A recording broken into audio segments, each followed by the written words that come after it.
Tag TV brings you daily news bulletin from India. Breaking news and views from India.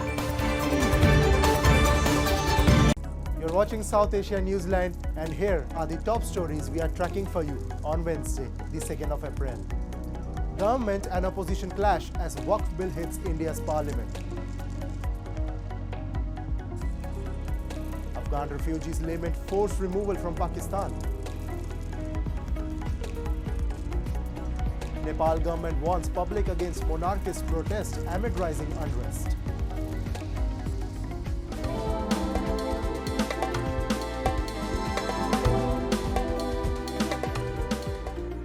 And now, for all the details.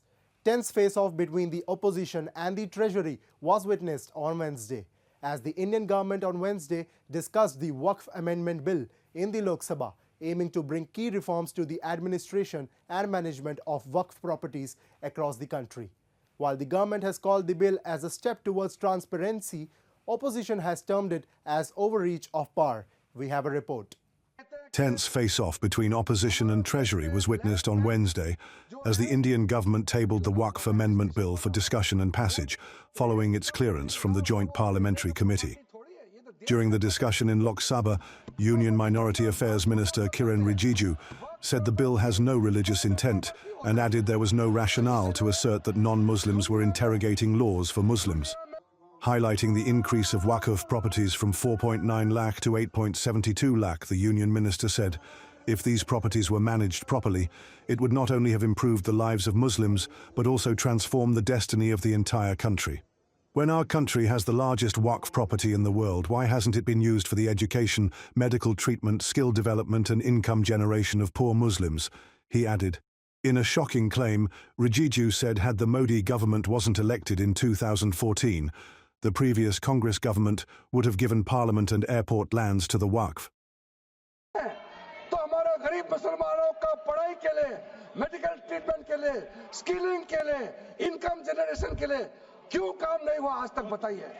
ये दुनिया का सबसे बड़ा वक्फ property अगर हिंदुस्तान में है, तो उस प्रॉपर्टी से गरीबों का उत्थान के लिए, लोगों का भला के लिए, अगर ये सरकार नरेंद्र मोदी जी के नेतृत्व में गरीब मुसलमानों के लिए काम कर रहा है, तो इसमें आपत्ति क्यों होना चाहिए आप लोग बताइए? In response, Deputy Leader of Opposition Gaurav Gogoi said the bill dilutes the constitution, divides the Indian society and disenfranchise minorities. He alleged not a single amendment suggested by the opposition has been adopted and called the bill as interference in the matter of religion. Samajwadi Party chief Akhilesh Yadav also criticized the bill, calling it an opportunity for the Saffron Party to create polarization. He added the bill is brought by the BJP government only to hide its failures. From mosques and markets to schools and hospitals, Waqf assets are spread across the country, and the Waqf Board Amendment Bill 2024 is set to change how they are managed. But what exactly is Waqf, and why is this bill making headlines? Let's break it down for you. Imagine a centuries-old mosque, a bustling market, a school, or even a hospital, all under the umbrella of Waqf properties. These lands, meant for public welfare, are now at the heart of a major legal and political debate. This bill excludes tribunal decisions from being final. The Waqf Board Bill, a law that aims to regulate, protect and manage these assets more efficiently, is in the spotlight. But what does this bill really mean? And why is it making headlines? ANI explains. What is Waqf? In simple terms, Waqf is a charitable endowment under Islamic law, where land or assets are donated for religious, educational or social welfare purposes. These properties are meant for the greater good, but issues like mismanagement and legal disputes arise. That's where Waqf boards come in. The Waqf Board in India manages around 940,000 acres across 870,000 properties, valued at rupees 1.2 lakh crore, that is 144.6 billion US, making it the third largest landowner in India after the railways and armed forces. Waqf boards oversee properties, ensuring proper use, rent collection and preventing encroachments. But issues like corruption and mismanagement have made their functioning controversial, leading ultimately to the Waqf Board Bill aimed at addressing these problems. The Waqf Bill aims to increase transparency by creating a digitized database of Waqf properties, making tracking and management easier. It introduces stricter audits and financial oversight to curb corruption and mismanagement.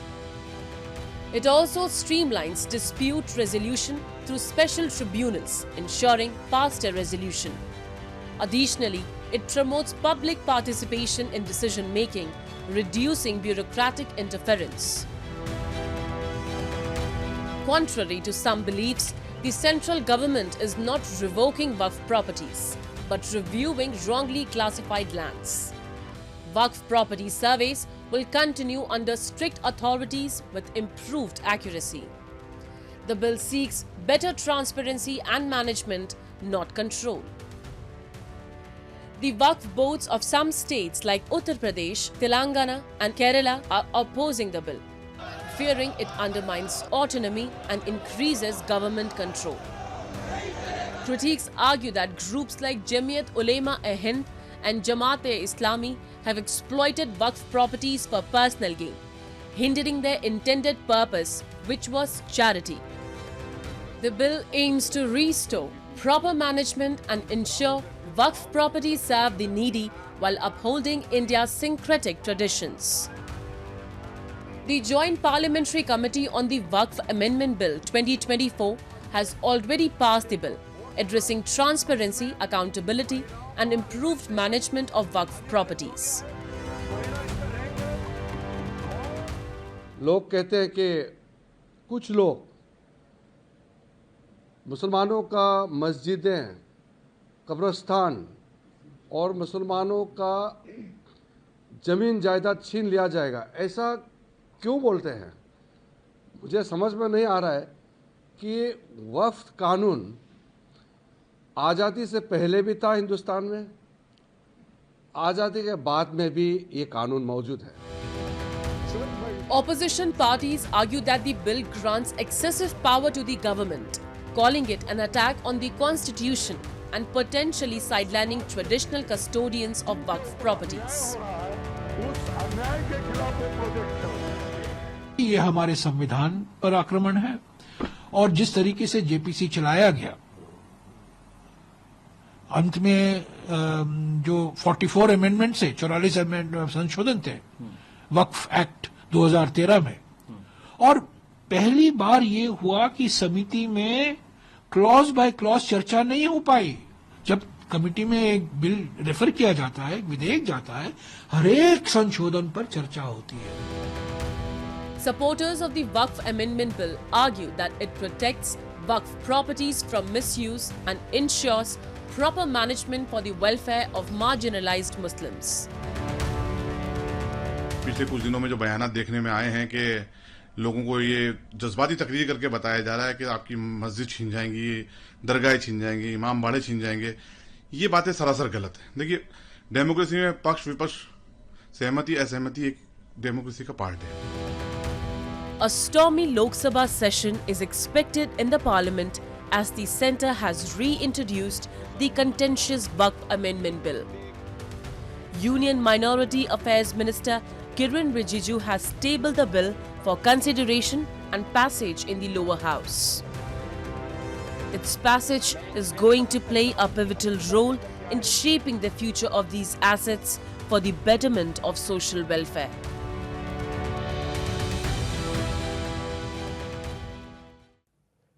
Afghan refugees in Pakistan are decrying deportation that is set to start this week.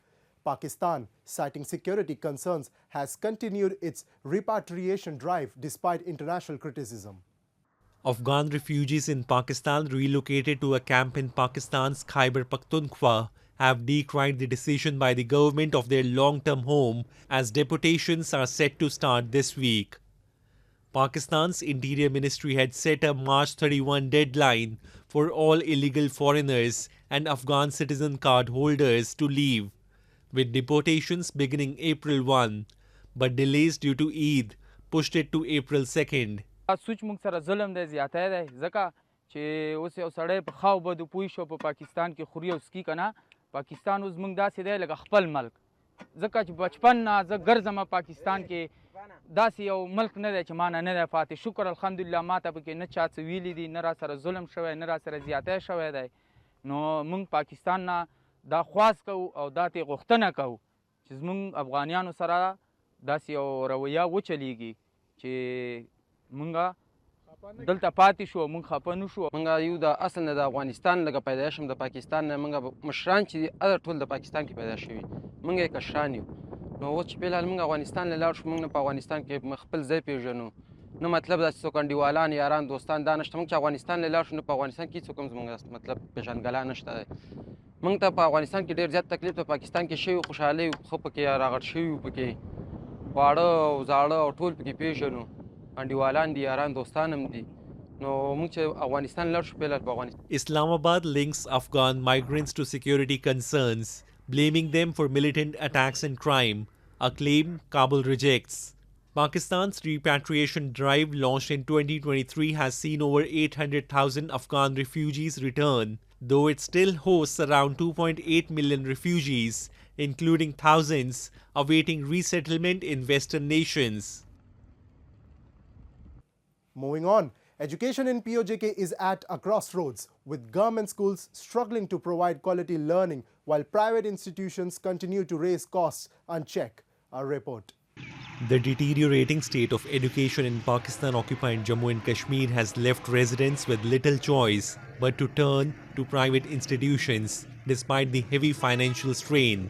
Government schools plagued by corruption, inadequate infrastructure and political interference continue to fall short of providing quality education, forcing parents to bear the high costs of private schooling in an increasingly competitive world. लेकिन अब यहाँ पे मसला ये है कि जो सरकारी इदारे हैं वहाँ पे सियासी मदाखलत बहुत बड़ी तादाद में होती है कुछ इदारे ऐसे हैं जहाँ पे बड़े हाईली क्वालिफाइड टीचर्स बैठे हैं वो काम भी करना चाह रहे होंगे लेकिन सियासी मदाखलत की वजह से वो काम नहीं कर पा रहे या उन्हें काम नहीं करने दिया जा रहा और फिर उनको अपने तबादला जहात का भी डर होता है कि कहीं एक टीचर है उसको उठा के 200-300 किलोमीटर दूर भी लगा दिया जाता है सियासी मदाखलत की वजह से अगर तो ये सब चीज़ें हुकूमत ठीक करे तालीमी सेटअप को तो फिर तो बहुत कुछ बेहतर हो सकता है लेकिन अगर ये सब चीज़ें नहीं सेट की जा सकती तो फिर प्राइवेट जो अदारे वो दिन ब दिन आवाम को दोनों हाथों से ऐसे ही आवाम से वो पैसे भी बटोर रहे हैं. For years, residents of POJK have demanded better governance and educational reforms. However, the ground reality remains grim. Meanwhile, private institutions, unchecked and unregulated, continue to exploit parents with soaring costs. And activists from Bangladesh staged a protest in Geneva and called for global action against rising extremism and human rights violations in Bangladesh, accusing the interim government of shielding criminals and suppressing dissent. A report. Members of the All-European Freedom Fighter Sangsad staged a protest outside the UNHRC headquarters in Geneva, urging global action against extremism, terrorism, and the persecution of ethnic minorities in Bangladesh. The activists accused the Bangladesh government, led by Muhammad Yunus, of shielding criminals and granting impunity to perpetrators of violence. The protesters also criticized the Bangladeshi government's crackdown on journalists, human rights activists, and lawyers, many of whom have been imprisoned under mass murder charges. They called for an updated UN fact-finding mission to investigate these alleged violations, emphasizing the need for international intervention. The demonstration comes amid growing concerns over rising crimes against women and minorities in Bangladesh, with activists demanding accountability and justice. We would like to have a report, a fact-finding initiative up to date. So the UN fact-finding mission earlier did not establish liability as to who were responsible for these deaths. So the government instead has accused mass murder cases against over 200 journalists, human rights activists, lawyers are put behind bars for committing mass murder. It's unheard of, unthinkable.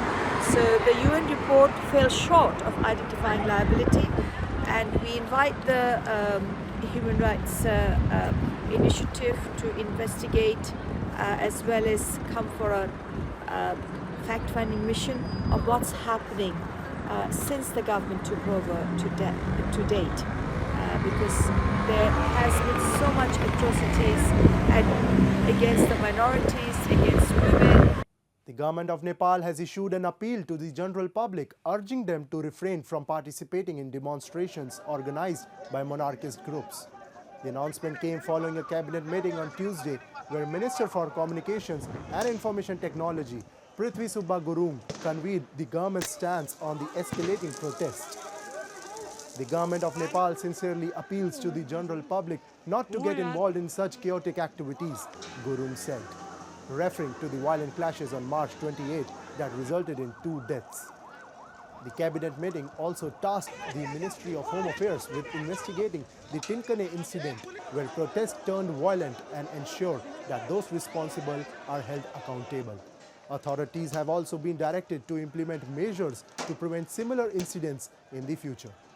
One of the bloodiest pro-monarch protests in Nepal's history, the March 28 protest, called by pro-monarchist forces, sent a spree of violence across capital. The clashes resulted in injuries to 55 police personnel, 22 members of the armed police force, and 52 civilians. The government has vowed to investigate the vandalism and arson and prosecute those responsible. More than 100 protesters, including senior leaders of the Rashtriya Prajatantra Party, have been arrested in connection with the violence.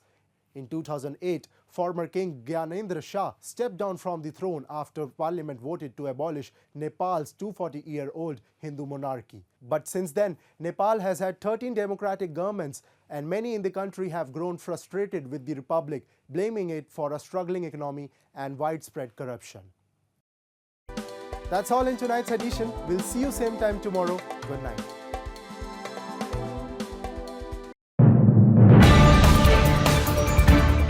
Tag TV brings you daily news bulletin from India. Breaking news and views from India.